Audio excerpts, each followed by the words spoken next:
My career actually started in education at the Lagos Business School as a research assistant. Had the pleasure of working with four amazing people. So first, Professor Albert Alos, to whom I'm eternally grateful for giving me that first opportunity. Then with a gentleman who's still one of my friends and mentors today, doing Salami, Yinka David West and Chris Ogbeche. So in that role, I wrote a number of case studies, just generally interrogating how businesses operate in Nigeria, how to build from a small business to a pretty large business, etc. So that sort of helped me prepare for a career in research, which is how I started off my banking career. And then later on, I went to run SME banking. And then fortuitously, I ended up working for the Lagos State Government. So it's been very interesting, but I always feel like every job or every opportunity I've had has prepared me very well for the next one. So it's been a fairly easy progression from education to finance and now to public service.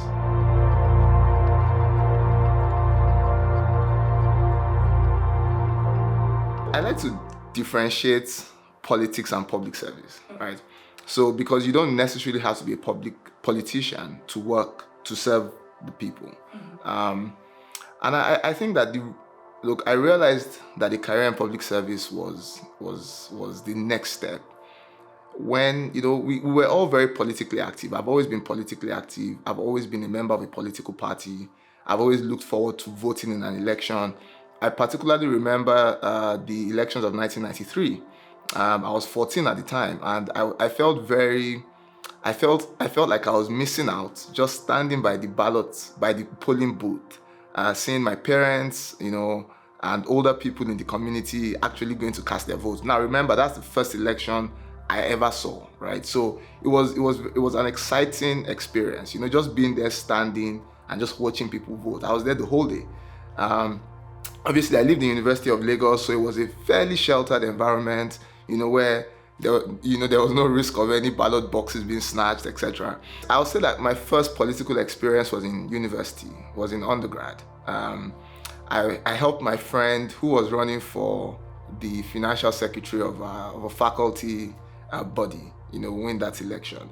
And then subsequently, I helped two friends win their elections into the student union as president of the student union. So I always say that one of my claims to fame is that at my time at University of Lagos, two of my friends became student union presidents.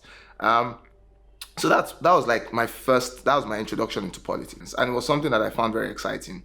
And over time, I have come to realize that if our best people don't go into public service, then as a society, there's a very, there's limits to how we can evolve and develop. So it's great for everyone to do their businesses, etc. We're not saying everybody should jump into public service, but we need some of our better people in public service. We need people who are alive to the selflessness that's required in public service, who are alive to the fact that our country is not where it's supposed to be, who are alive to the fact that this isn't how things should be.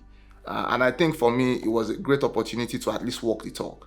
If we've been criticizing government over and over again and nothing has changed, some of us at least have to go there and say, can this thing be done?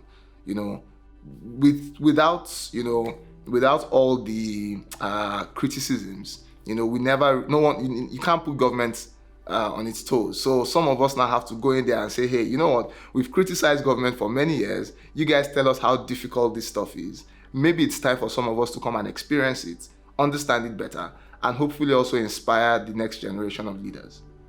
I've always been a political animal. So I told you about my, June 12, 93 experience where, just watching people go out to vote. I followed the debates.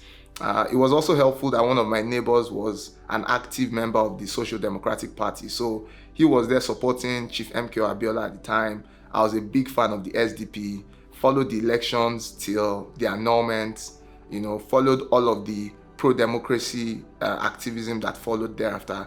And I was also very lucky that my father was what you might call a human rights and pro-democracy activist. So he was very active in things like the Committee for Defense of Human Rights, Civil Liberties Organization, etc. So, ASU and all of that stuff. So I was born into what you might call the struggle. So it was helpful for me. I read I always joke with my friends that, when I was like 10, you guys were probably reading like Famous Five and Secret Seven. I was reading stuff like Soza Boy. I was reading Festus Iyayi, Ken Saro-Wiwa, who remains one of my favorite authors.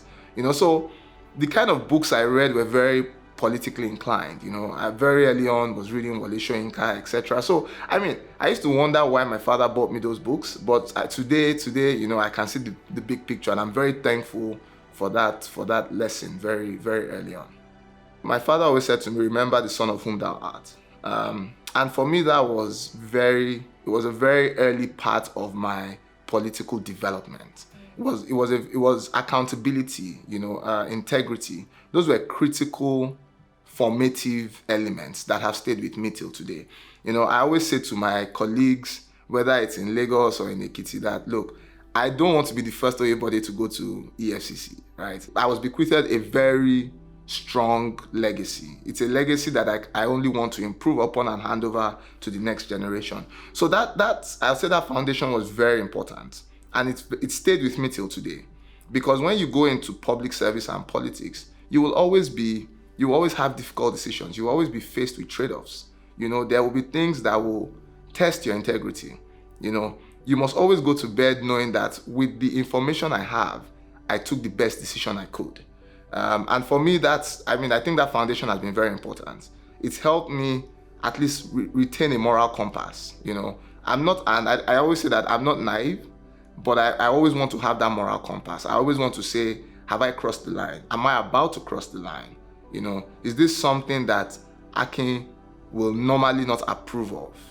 Why am I doing this? When I see the options, put in front of me, I need to be able to say, these ones don't sit with who I am. And so that foundation, I think, is the most important thing in my political journey. One of the things I've learned in my career is I take it one step at a time now.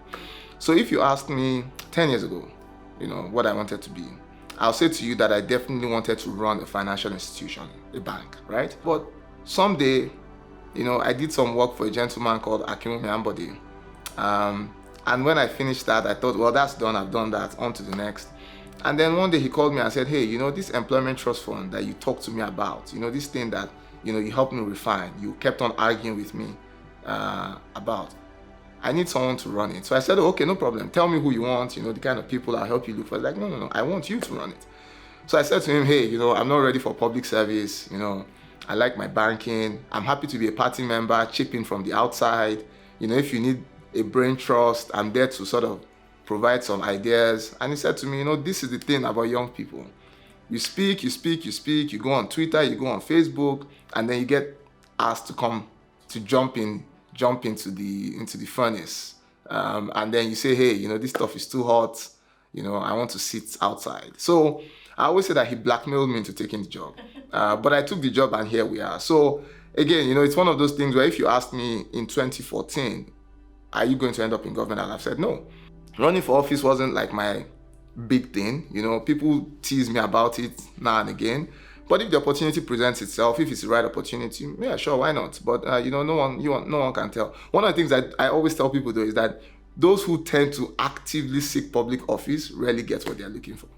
My parents clearly have influenced my career choices. Well, more recently. So I like to say that, for example, my father and I sat on very different ideological divides for a very long time. But it's very interesting that I'm somewhat following in his footsteps. So many years ago, he went up first to become the Dean of Law at the University of Ado-Ekiti, and then later became Vice Chancellor. And I remember when he was there, I thought it was a waste of his time. Like, he left his family in Lagos, went off to help Ekiti State develop, and I only got to see him every other weekend. So I find it very interesting that I am now that father whose kids see him once in 2 weeks. It was a very difficult decision for me when I was offered the role. And I remember very, very early on, then speaking to then governor-elect and current governor of Ekiti State, Dr. Kayode Fayemi, and I said to him that, look, I don't think I can do this because my wife, my kids, I dropped my kids off in school every morning. It was our ritual. I drop them off in school, I go off to work. That balance is very, very important. It's difficult. I won't say it's easy, I won't advise anyone who doesn't have to do it to try it, but I mean, we're making it work somehow. It's important that we get people in public service from early on, from as young as possible. You know, people have organized in their 20s. People have run for student union president and student union executive in their 20s. There is no reason why we should not get young people into the very highest levels of public service. So I'm very excited about the successes of Not Too Young to Run.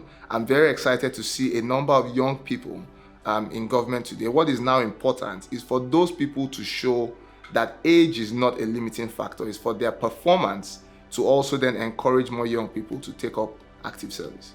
My name is Akintunde Oyebode. I'm the Special Advisor to the Governor of Ekiti State on Investment, Trade and Innovation, and this is my first.